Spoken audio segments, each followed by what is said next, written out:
We are waiting a little bit until people come. Okay, no problem.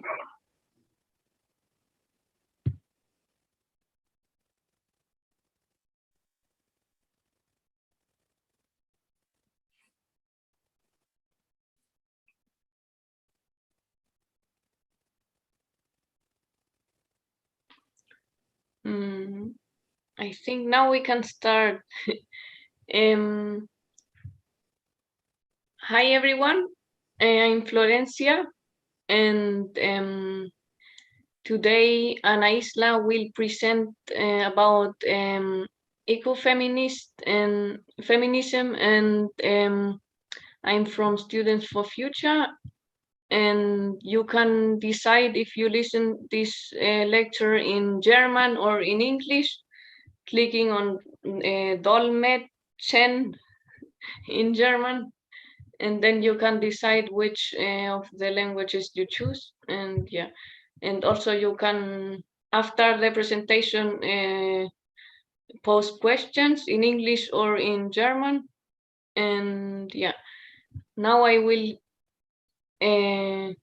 Clara will present Anna, and yeah, let's start. Thank you, Florencia. Hello, welcome everyone. I'm Clara, and I have the honor today to represent my whole team from the Green Office of the University of Hildesheim. And I'm also glad to introduce you to our today's guest and speaker, Ana Isla, Professor Ana Isla, of course. And before we jump in, let me just drop some words about her work. So as she just told us, she's in retirement now and misses her students a lot. But before she was teaching, of course, social and feminist theories. And before that, of course, even she was a student once and studied education and sociology in Mexico City and in Toronto. So it seems like experiencing different countries and having different international points of view is important for her work, which also shows in her dissertation about the complex relationship between Costa Rica and Canada in terms of the so-called debt for nature investments, where she also directed attention to the role of NGOs in this case, and she even received an international award for her research. And today she will tell us something about a term that I didn't know before, I gotta say, which makes it even more interesting, and which is called ecofeminism, and the connection of climate change, social exploitation in a global context, and an intersectional feminist perspective. So I think that's enough said in advance, and I'm now really excited to hand over to Professor Ana Isla. Thank you, everyone, and yeah, enjoy.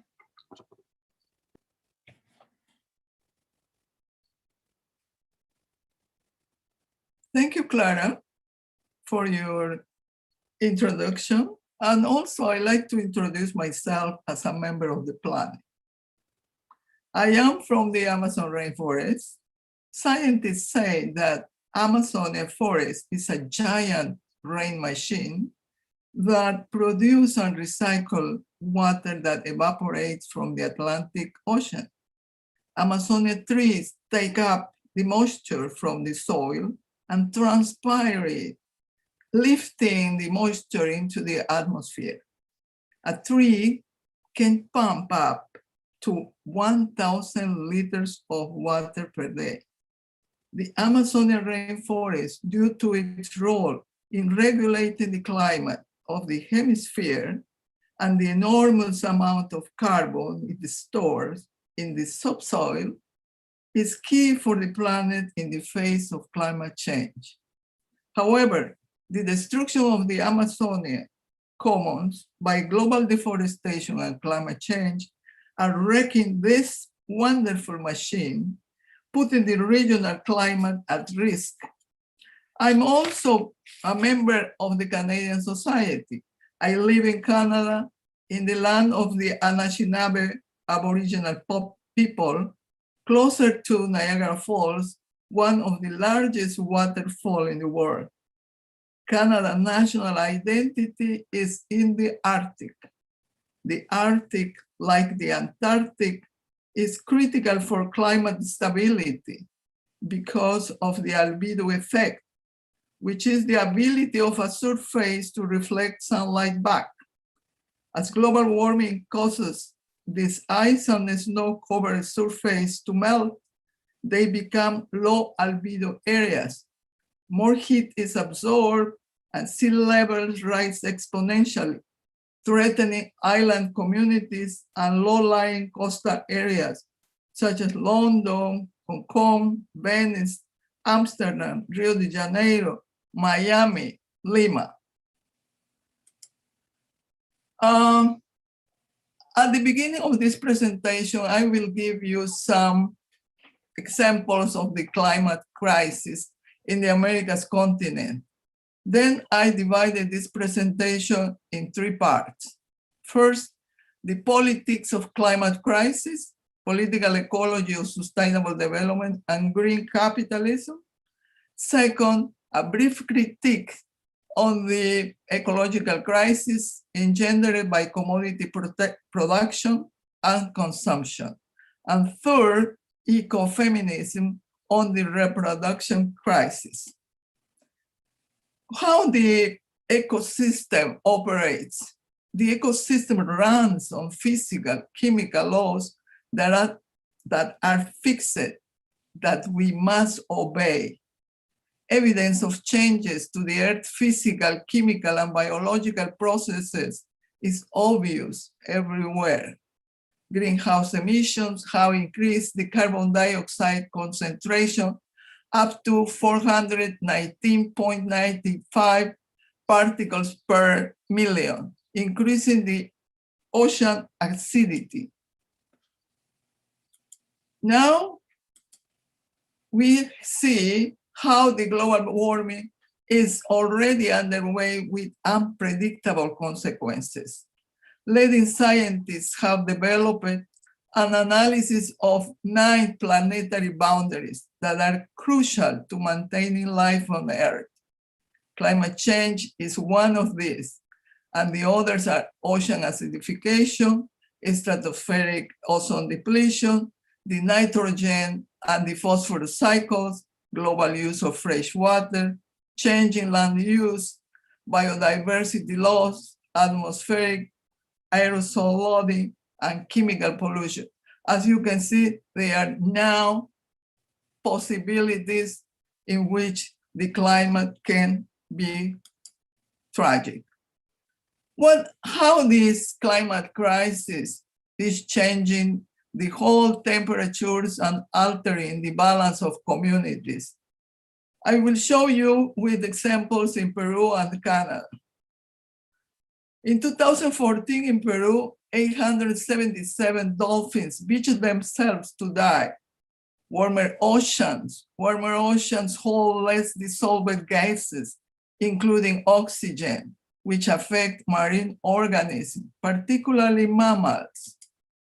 In 2015, the temperature in Puno, Peru, dropped from -6 to -20 in a place where they don't have possibilities of surviving at -20. 15 children died, and 171 alpacas also died. Then we have, in 2016, we have a drier winter combined with unusually hot, dry air mass that produce wildfires in Canada. Since the Amazon rainforest is not producing enough moisture any longer, and that is, the moisture is not arriving to northern countries. That is one reason why we have wildfires in the US and Canada. In 2017, the whole Pacific Rim was altered in terms of the weather. The weather changes from 6 degrees to 27 degrees probably in one day. This abnormality of El Niño in Peru have destroyed most of the northern part of the country.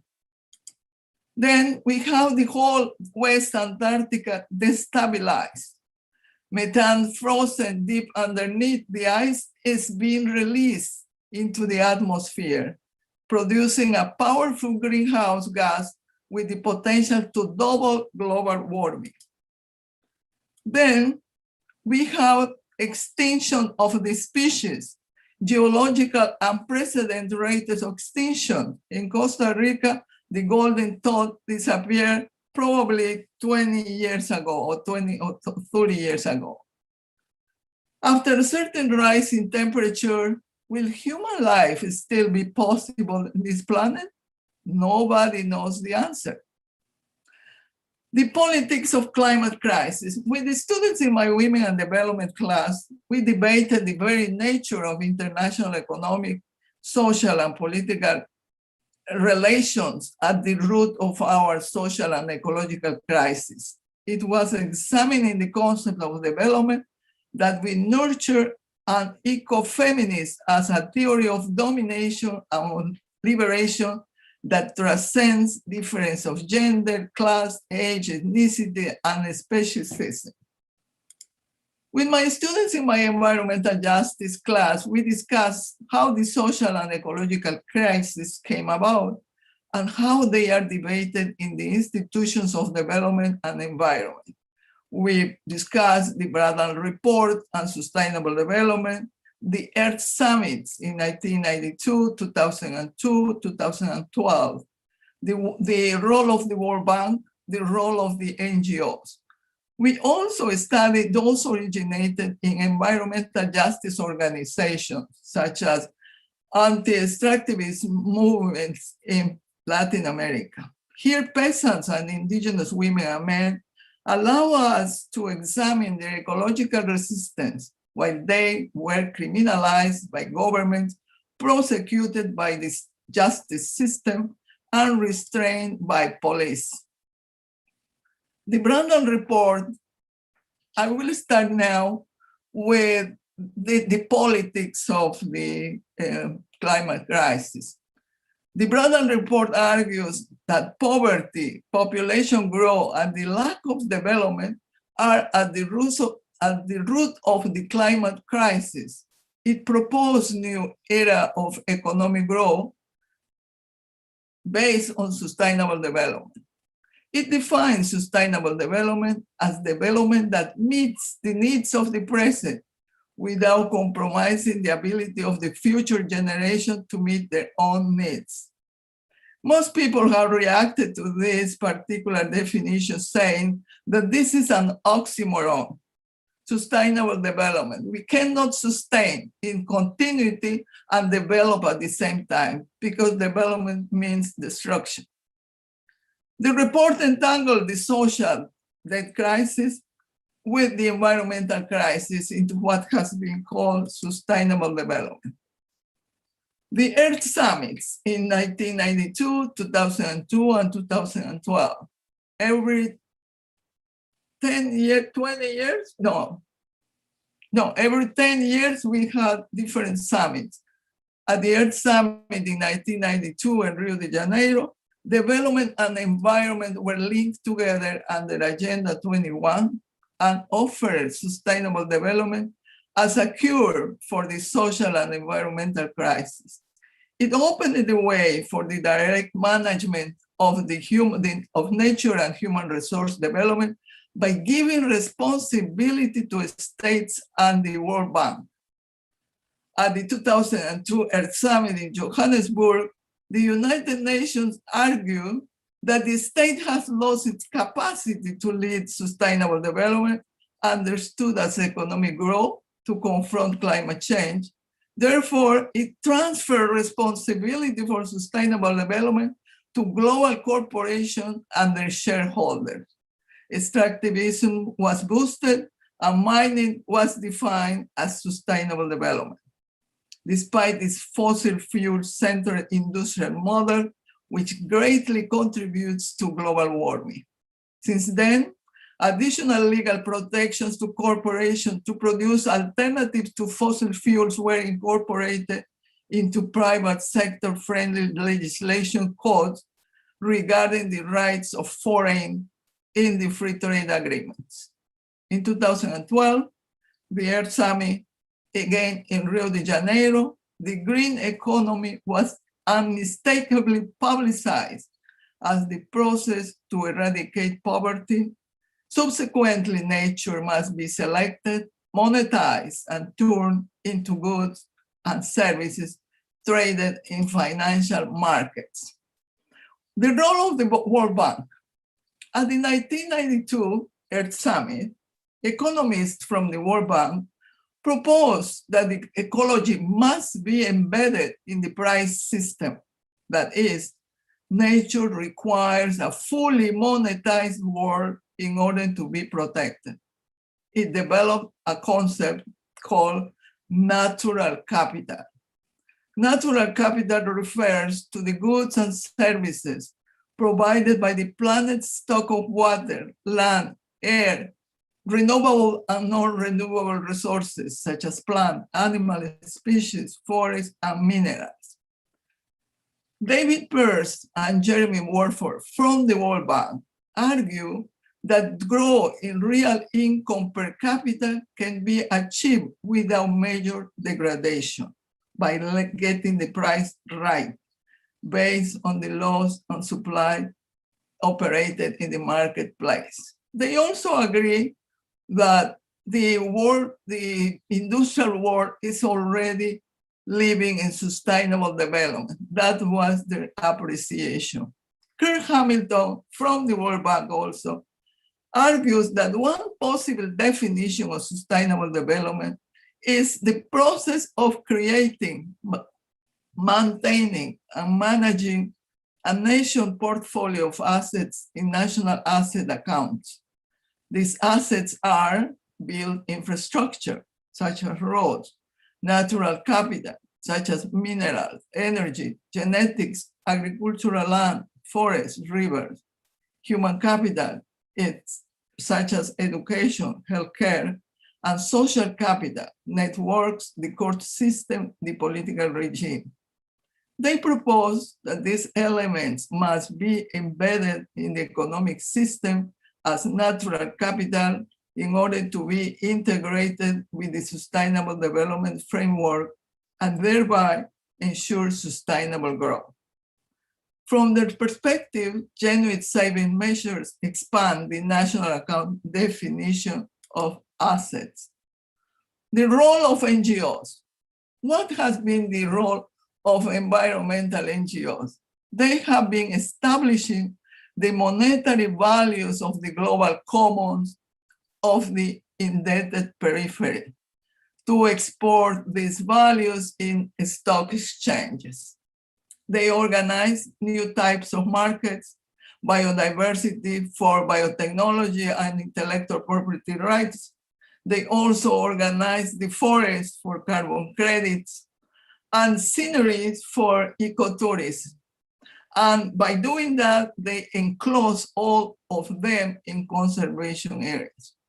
Most international NGOs have been acting as brokers between corporations and indebted states and to advance more ecologically friendly language of economic policies and programs. One example is the payments for environmental service. A key concept in the carbon credit market is the payment for environmental service, which is a voluntary transaction where a buyer from the industrial world pays a supplier for a well-defined environmental service, such as a patch of forest or a patch of land for land use. An amount of dollars is paid for each hectare of the forest. The Kyoto Protocol initiated the payments for environmental services that later evolved into reduction of emissions from deforestation and forest degradation, which is called REDD. Also, REDD Plus was organized, which is focused on the forests of the indebted countries. The European emissions trading system program also was organized in order to confront the increase of the CO2. The Climate Change Convention of 2015 completed the privatization of the forest. Countries or industries that managed to reduce carbon emissions to levels below their designated amount would be able to sell their credits to other countries or industries that exceed their emissions. As the climate crisis worsens, we have corporations trying to confront the problem. This is a theoretical plan B. Geoengineering is a theoretical plan B to address climate change if governments fail to legislate and enforce measures to adequately reduce greenhouse emissions. Geoengineering refers to a set of proposed techniques to intervene and alter Earth ecosystems on a large scale. These interventions constitute manipulations of climate systems and are presented by the advocates as technofixes for global warming.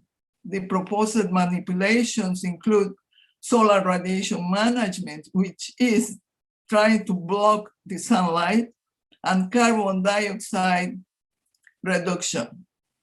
Geoengineering also covers other Earth system interventions, notably in the oceans and the atmosphere, disrupting rain and wind patterns. So corporations see geoengineering as a convenient means for increasing their profits. The conclusion of this first part, the triumph of corporate-driven globalization resulted in the imposition of global control of the commons. Land, water, biodiversity, rivers, lakes, oceans, atmosphere, forests, mountains, all have been commodified at every level of global governance.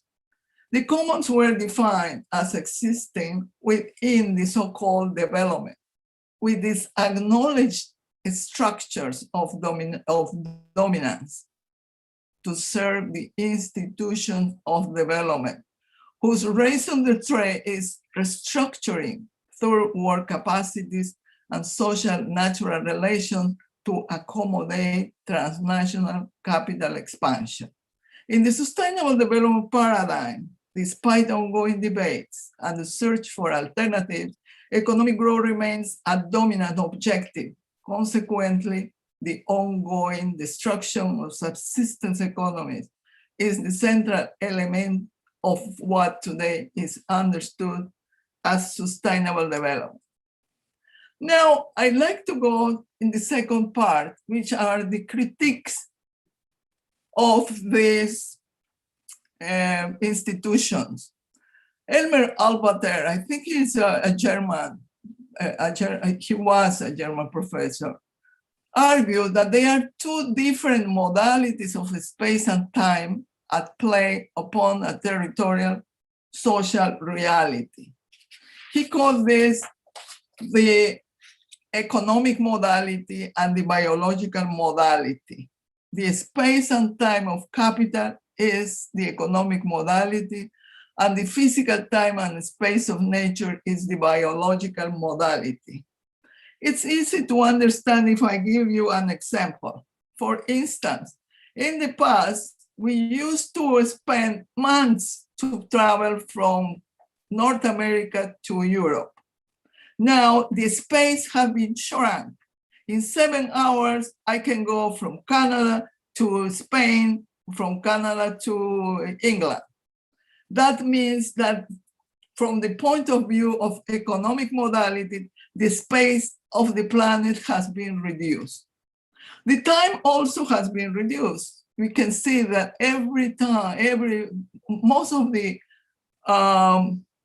commodities, the time of production of commodities has been reduced permanently. Not only the production, but also the circulation, the consumption has been reduced. But this conflicts with the physical time and the space of nature. When we talk about the physical time of nature, which is the biological modality, we see that, for instance, if I want to plant or I want to eat beans and I plant the beans, the bean will take 3 months and have a fruit. Whether I want to, there is no way that I can reduce the physical time of the production in the case of the beans or any production which is biological. In terms of the space, for instance, I can see that Peru, for instance, produces more than 4,000 kinds of potatoes. Mexico has more than 350 kinds of corn.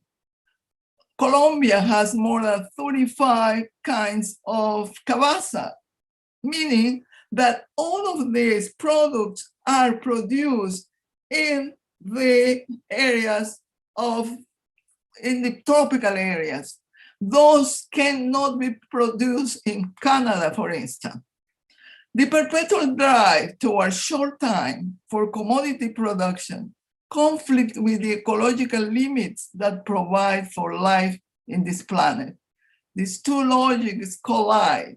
Ecological crisis can be understood in terms of this collision and not in terms of what the powers are telling us, that is poverty, population growth, and lack of development that are producing the ecological crisis.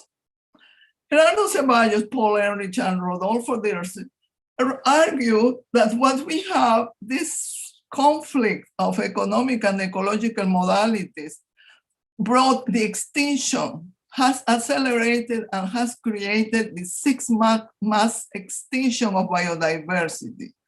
They indicate that beyond global species extinction, the Earth is experiencing a huge episode of population declines and extirpations, which will have negative cascading consequences on the ecosystem functioning and services vital to sustaining civilization. One example is the fact that we are now talking about the extinction of the bees.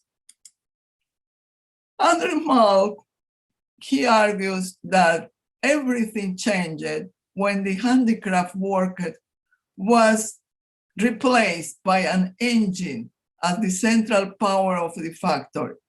The engine requires constant attachment to energy. Coal as a source of energy with high carbon content was the mechanical prime mover, fostered the Industrial Revolution. The release of the methane from fossil fuels increased entropy to threatening levels. He associates fossil capital with the burning of fossil fuels, the main source of human-induced climate change, and capitalist development of industrial production. Endless capital accumulation means the endless extraction of resources. A transition away from fossil fuels will result in displacing harms onto people and ecosystem elsewhere from the communities benefiting from the energy system transition. To prevent further ecological destruction, capitalism has to go. This is a conclusion for part 2. There are several factors that explain persistent climate crisis. One of them is that industrial civilization in itself is a heat engine. Empirical analysis, as well as historical data, confirms the existence of a close connection between the quantities of fossil energy consumed as well as the overall economic output. Growing primary material consumption affects the climate, mainly because of the large amounts of energy involved in extraction, use, transport, and disposal, all of which create pollution.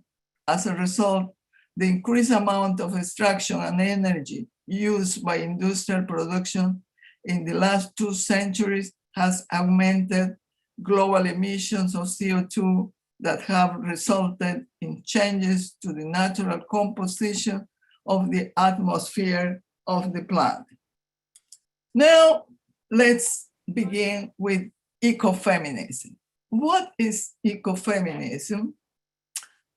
Ecofeminism signifies that branch of the feminist movement that regards nature and gender as deeply interrelated, so that they cannot be emancipated without the other. None of them. It has to be the emancipation comes with nature and gender at the same time. Gender is the ground of difference. Gender is the point in which human beings interact with nature according to the notion of difference. No other structure of difference is so profound, enduring, and grounded in the natural reality of sex. The primary division of labor is therefore organized by gender. It incorporates body plan and connects male functions with the sky and female functions with the earth, the sun, the moon, the wind, the waters, and the numberless creatures inhabiting nature. As a result, during the so-called civilization, women are sunk into nature, and nature and women are alike devalued. The woman is a mixture of earth and humanity. The devalued part of the female is some people consider it wild and threatening, and others consider women as passive and exploitable. However, none of this is inherently tied to domination and violence, yet domination and violence also enter the war as gendered. All ecofeminists agree that understanding patriarchy, focusing on androcentrism and sexism is essential if the domination of women and nature is to end. Let's see what are the common features in ecofeminism. Ecofeminists argue that the knowledge is contextual. We are always embedded in a specific context. We have specific social relationships, historical moments, specific cultures, and local environments. When we talk about social relationships, for instance, I am a mother and I have 2 grandchildren. And when we talk about historical moments, we are talking about the climate crisis. For instance, we all are living the climate crisis at this particular time. When we talk about ecofeminism, we see that it's pluralism. There is no single true perspective. This is associated with imperialism and colonialism. An attempt to achieve a single monolithic view silences those who lack power. Those are women, minorities, and third world. Also, ecofeminism is communitarianism. Our identity is complex and multiple. Our individuality is intrinsically related to the earth and other people. That reminds me of Margaret Thatcher, who used to say, there is no such a thing as society. They are all only individuals. Also, the ecofeminism is non-dualistic and non-hierarchical. The planet is an interrelated web of relationships. This is clearly when we see how the Sahara Desert is linked with the Amazon rainforest. If you look at how the Amazon rainforest grow beautiful, faster, it's because the dust produced in the Sahara flies all the phosphorus, which is the way how become the most important component in the growing of the Amazon. Without this phosphorus going into the Amazon cannot survive, because the Amazon really requires some kind of components to give them alive. We have conceptions of nature and women have been linked, earth as female, female as earthly, animal-like. This ecofeminism is also holistic understanding. We are emotional and bodily beings as much as we are rational beings. All operations, race, class, gender, sex, environment are linked. In order to be liberated, we need to be fought together, all this ism. Ecofeminist disagreements. Ecofeminists disagree on whether women-nature association is economic, biological, psychological, social, or cultural. Here, I just will talk about two types of ecofeminism, the cultural and the constructivist. The cultural ecofeminist argues that women have an essential and distinctive connection to nature that men do not have. Women should recognize and celebrate these unique qualities. The earth is inherently feminine, Mother Earth, Pachamama. This cultural feminism is seen as essentialist because it emphasizes the values and virtues culturally associated with women, which are community, connection, sharing, emotion, nature, and peace. The other type of ecofeminism is the constructivist. The link between women and nature is a social construction. Culture has inculcated the feminine and masculine qualities. Women do not have an essential relationship to nature that men do not have. The socially constructed feminine qualities as superior, reinforcing the dualism that is at the root of the oppression. What follows is an example of ecofeminist constructivist, which is called socialist or material ecofeminism. For socialist ecofeminism, the source of male domination is labor. It resulted from a capitalist patriarchal economy dominated by men and the domestic sphere in which women labor in the home was unpaid.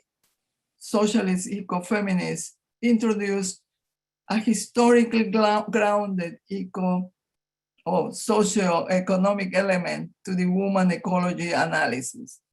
Historically, the rise of capitalism eroded the subsistence-based farm and city workshop in which product was oriented toward use values and men and women were economic partners.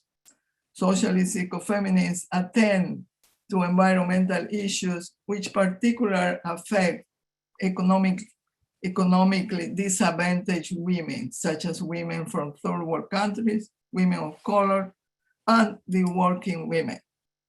I will bring 4 of the ecofeminists for you to see what under their propositions.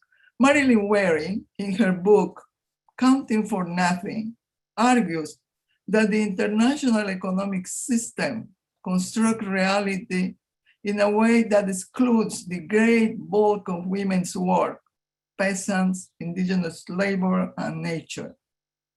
Official economic measures of production, which is the gross domestic product, only count production for the market and give no value to nature, women's work or reproduction, or other production, largely in the South, that is not commodified.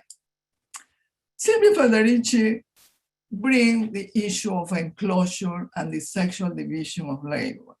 Enclosure is a historical and contemporary phenomenon. It is the fencing of the commons through the elimination of people's customary rights, initiated in England around 1500 with the enclosure of the commons. Large aspects of the community and its autonomy were curtailed or even eliminated. Federici, in her book, Caliban and the Witch, Women, the Body, and Primitive Accumulation, describes how the witch hunts and the enclosure of the commons in Europe produced a new sexual division of labor in which women's position as providers in society was redefined in relation to men as wives, daughters, mothers, and widows, all of whom hide their status of workers while giving men free access to women, while giving men free access to women, their bodies, their labor, and the bodies and labor of their children. With the advent of capitalism, women's reproductive labor were placed at the system of an international system of accumulation. Women's would become public property. Women produce the labor power everywhere in the world. Maria Mies, in her book, Patriarchy and Accumulation on a world scale, Women in the International Division of Labor, saw housewifization as one aspect of a system of exploitation that embraced the low-paid or unpaid labor of women, destruction of the natural environment, and the colonization of the resources and knowledge of indigenous people around the world. She argues that housewifization is an ideology and method to define some human beings and nature as having no value. They are called feminized or resources that needs to be appropriated, exploited, raped, extracted, and destroyed. At the center of her analysis is the knowledge that capitalist patriarchs create an intersecting domination against all unwaged labor. Maria Mies and Veronica Benjo Thompson have uncovered the functioning of the capitalism in the iceberg model. This is the iceberg model, in which we see capital versus wages are the only visible part. This visible part is the only regulated part in the capitalist system. This is the production for the market. This is where the GDP is produced. Then we have the invisible, the unregulated workers, the household work that women produce, the peasant works, the indigenous people work, the colonies, many of them in the East Europe, Latin America, Asia, Africa, and nature. All of them are invisible. They are not regulated. The production for the market is the only visible part and is regulated. If you lose a finger, for instance, it has a price. If you lose an arm, it has a price. But in the invisible, unregulated cases, none of these workers have any regulation on how to be compensated. The main contradiction that these women argue is in what they call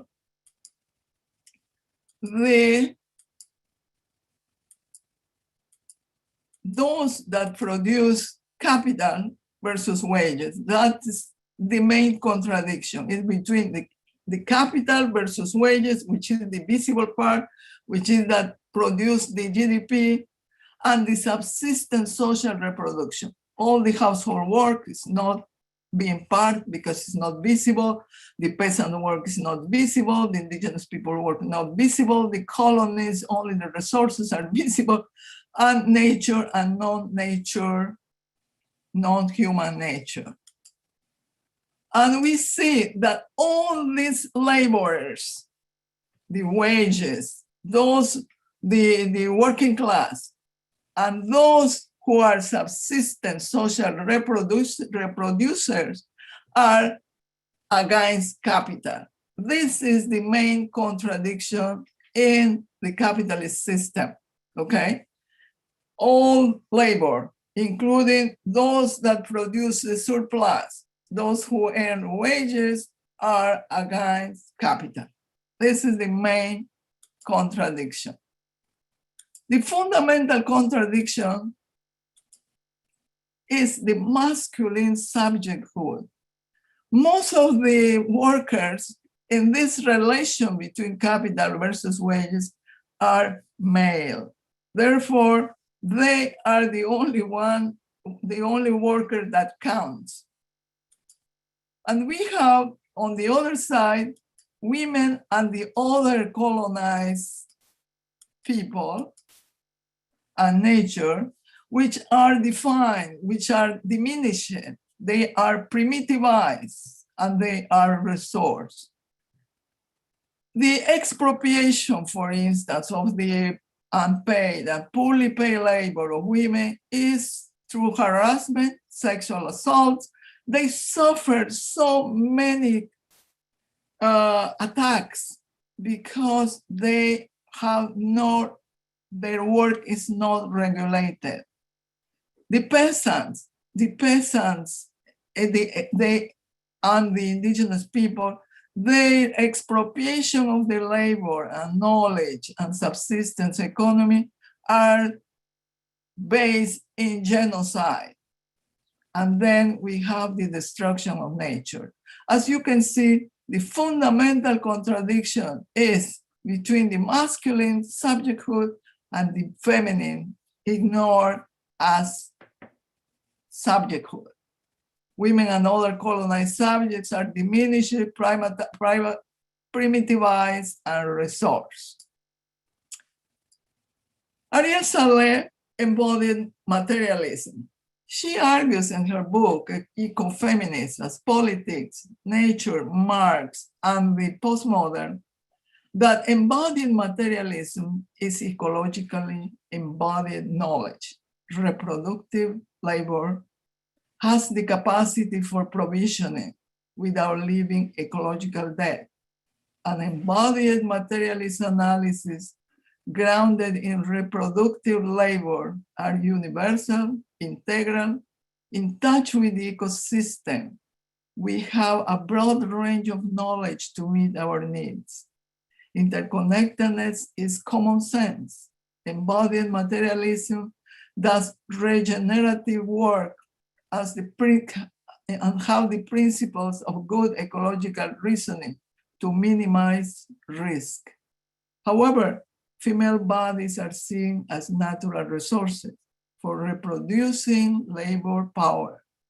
The bodies of colonized people have been resourced for their sexuality, their slave labor, their DNA, etc. Then we have this contradiction, the main contradiction in which the visible,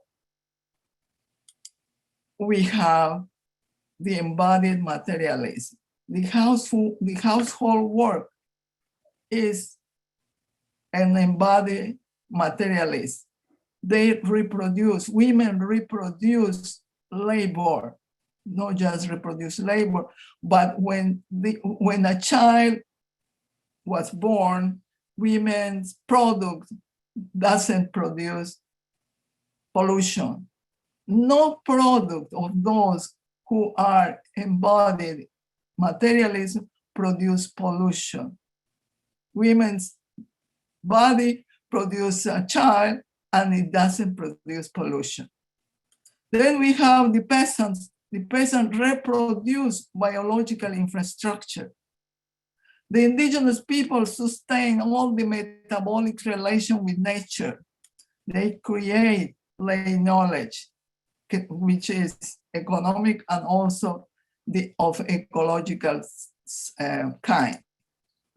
The non-human nature, all of these workers are outside of the economic system.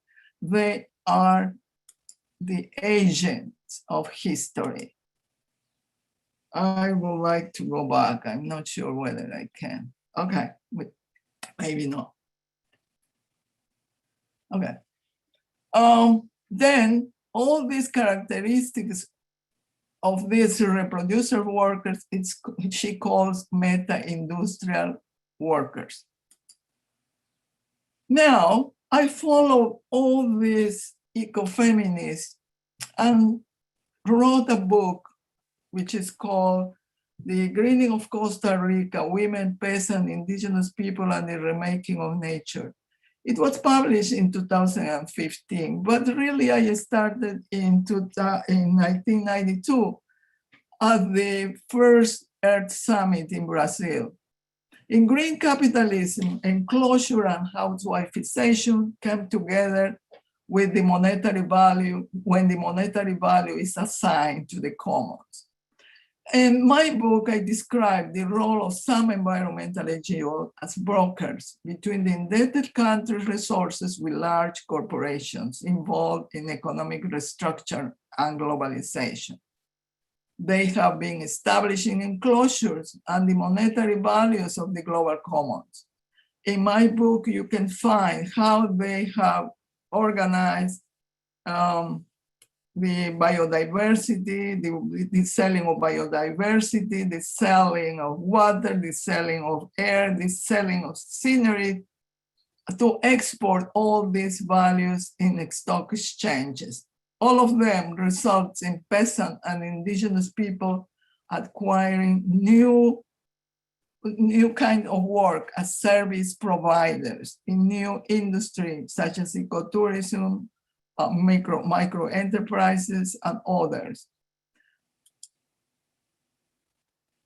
I came about with a new concept, which I call greening by extractivism. Greening denotes the massive expropriation of territories, depredation and contamination of the soil, and dispossession of the workers through the monetization of nature that requires the devalue of all others from the social existence, transforming skills into deficiencies, commons into resources, knowledge into ignorance, autonomy into dependency, and the men and women into commodified labor power whose needs require the mediation of the markets. My work disputes that sustainable development is really going to change or really is able to give us equality or give us the possibility of surviving. We have many examples of resistance at this particular time. The enclosure of the global commons has created resistance all over Latin America. For instance, the body and territories are now places of dispute, are part of the indigenous struggle. Indigenous people existential requirements for subsistence and needs for reproducing their ways of life have been the major source of their empowerment and resistance. We have several kinds of resistance against extractivism. In Brazil, the Seringueiros movement of Chico Mendes was among the first to combine ecology with socialist approaches in an explicit manner. In Peru, we have indigenous people resisting fossil capital and mining. Example of movements in Latin America, we have feminist movements against femicide. La Via Campesina, constituted by small and medium-sized farmers, peasants, indigenous people, landless workers, migrants, fisherfolk, women and youth seeking to defend system of shared control over the means of life and food production. We have in Brazil the landless workers movement. In North America, in the US, we have Occupy and Cooperation Jackson. In Europe, you have Greta Thunberg movement, the school strike for climate that calls for the student action on climate change. Extinction Rebellion, non-violent civil disobedience in UK, fighting for they challenge fossil fuel and extractivism. The conclusion of this part 3 is because women, more than men, are engaged in the work of sustaining daily life, women, more than men, are concerned about the elements, the air, water, earth, fire. Because nature is an exhaustible good, we must learn to conserve by living as simple as possible and by consuming as little as possible.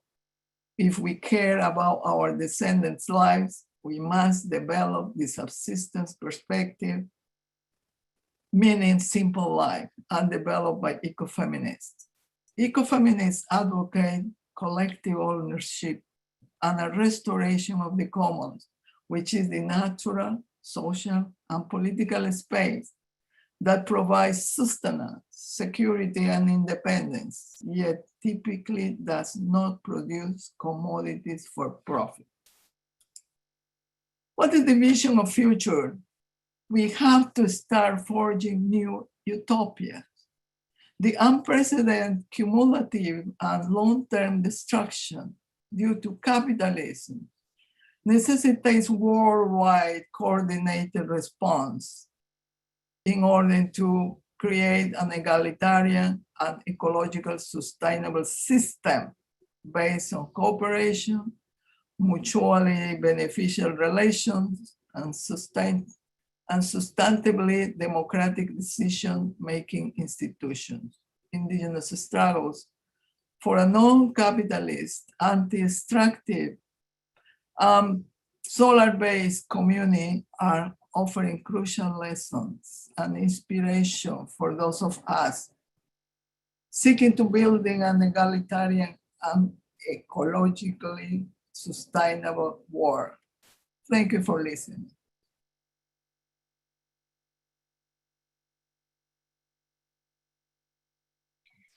Thank you for your lecture and presentation.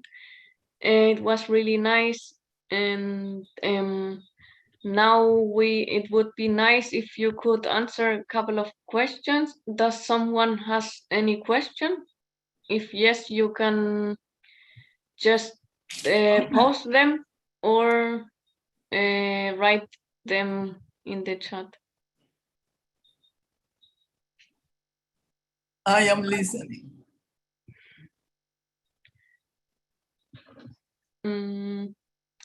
If nobody has one, I have one. Okay. Maybe the other one can also think a little bit more. My question, I was wondering, because you showed this pyramid with male work as the most, like the male extract the most from their environment, from other people, from nature, etc., as I understood, but the others work the most. So I was asking myself, like, why do these visible workers need to extract so much, and what do they produce, or what can they contribute? Because it seems like the invisible workers contribute much more than they extract, and the ones that consume the most produce the less. And I was like asking myself, what do you think that the people that extract the most can contribute or contribute already, and why do they need so much? How is it so difficult to just be content, yeah, with less? The point is that capitalism is a system of accumulation. It needs to be permanently producing, reproducing, the transportation of all the goods and services in order for the certain group of people, certain group of nations live well. But the rest of the planet are what is called the sacrifice areas, where for instance, right now, Latin America is being assaulted by the extractivist corporations. And everything is organizing from the top for certain groups, such as the corporation and their shareholders, able to obtain all the profits, while the rest of the population, which they argue there are too many people in the world, because according to them, population growth is the problem. But we can see that since the system of accumulation really requires to produce permanently, the extractivism of the rest of the planet has to be increased.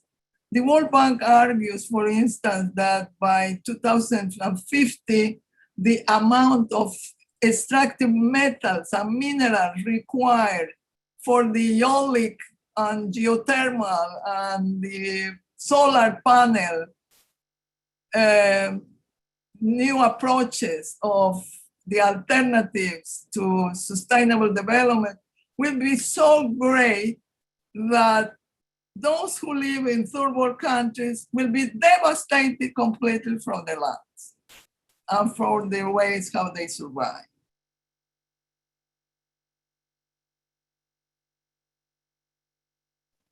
Thank you for your answer. And the next question is like from Isa. She asks in the chat, would you please say something about matriarchic societies and the parallels to an ecofeminist perspective? Thanks a lot. Yes, matriarchal societies. I know that one of my friends, who is Genevieve Van, is a member of this group, which is the Matriarchal Society. And I also believe that it was organized or created in Germany. I can't remember the name of the woman who is involved in this particular Matriarchal Society. But it is considered within the ecofeminists in the sector of cultural. The matriarchy is the mother, the mothering is the gift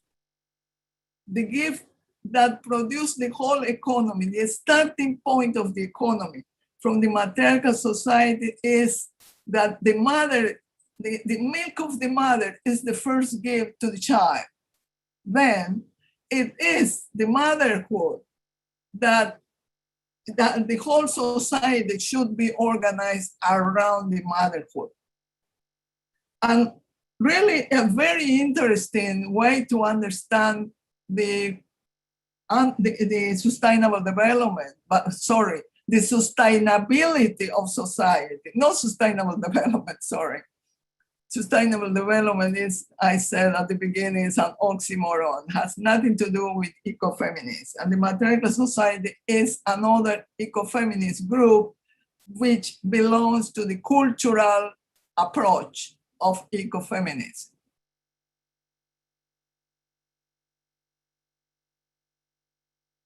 And some women will say that they are culturalists, they are essentialists, because women, the motherhood, is the central piece of this particular ecofeminism. Emilia wanted to pose a question. You can use your phone. Yeah. Okay. First of all, thank you for your lecture. It was really interesting.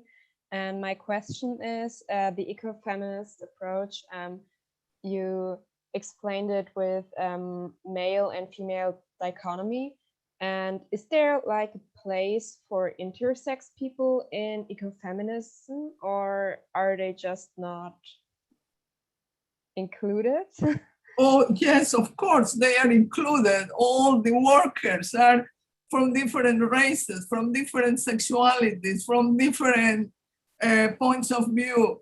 Those who are, when I talk about the all labor, are included absolutely everyone who is bisexual, who is heterosexual, who is lesbian, who is LGBT, who is, all these are workers, all of them workers working in the case of the wages or in the case of subsistence with in social reproduction. We all are this perspective, see all the people. There is, at the beginning, I remember I said that this is the ecofeminist. The ecofeminist involves absolutely, eliminates the differences in sex, in gender, age, class, sexuality, that absolutely everything is brought into the debate, because we want to have all the voices into this framework. We are completely in disagreement with one voice, which has been the imperial voice, the colonial voice. We now are bringing all the voices together. Thank you very much.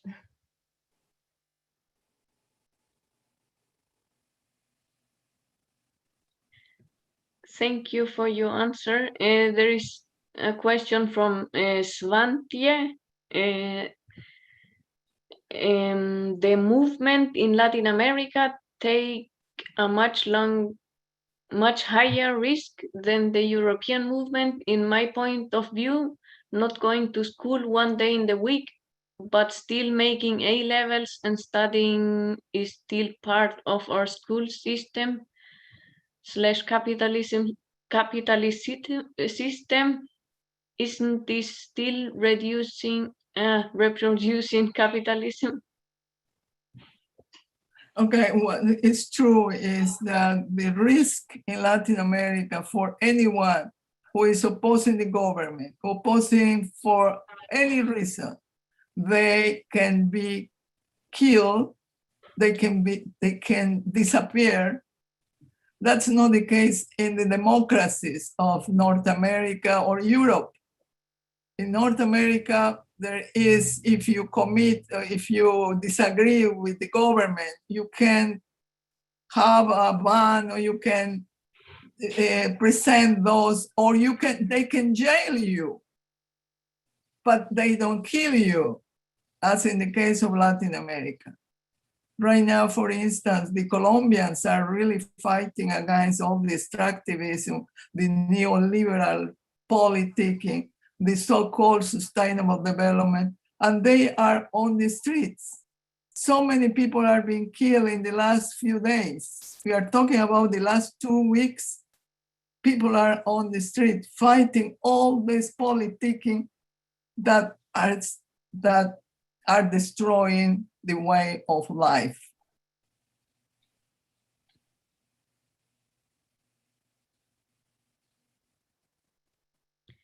The next question is from Isa. Is a subsistence economy for all of us the utopic vision of ecofeminism?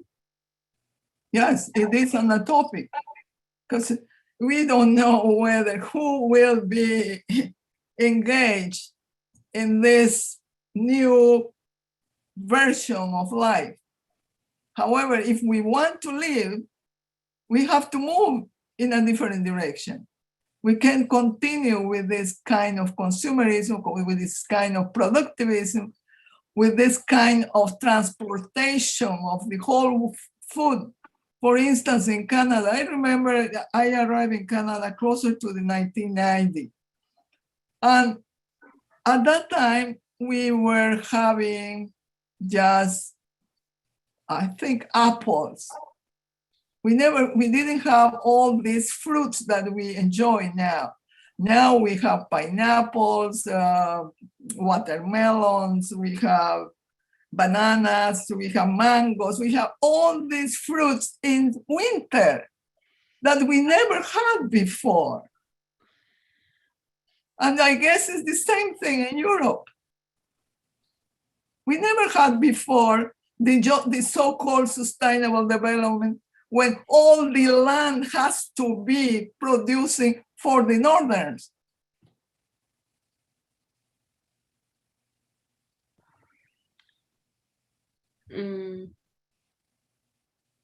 Yeah, in Europe, we also have like all these fruits accessible all the year and plants from the warmer parts of the world.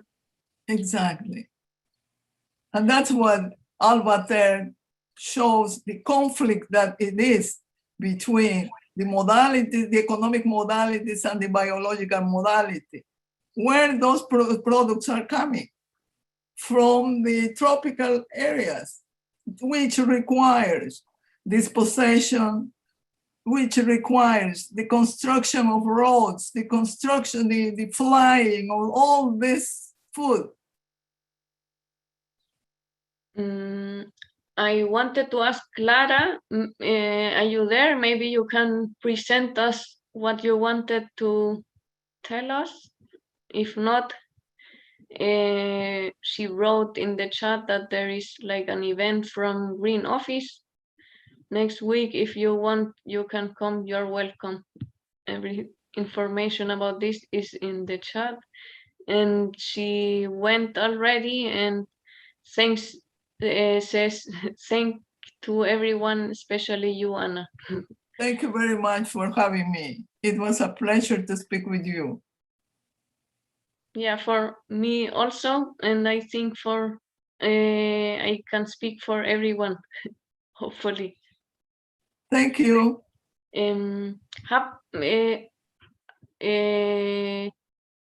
Yeah, that's it. Okay, it was a pleasure to talk with all of you. I'm leaving now. Bye. Bye.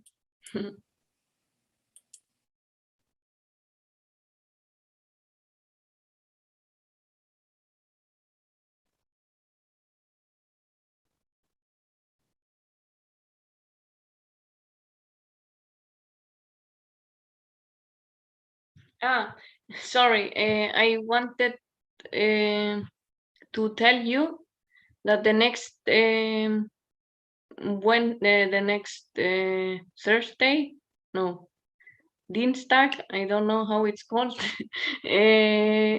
will be another presentation. It's called Gender Justice Climate Fight, and it will be done by Hilda Flavian Nakabuye, and I think it will be really exciting and interesting, and I would be happy to meet you again. See you.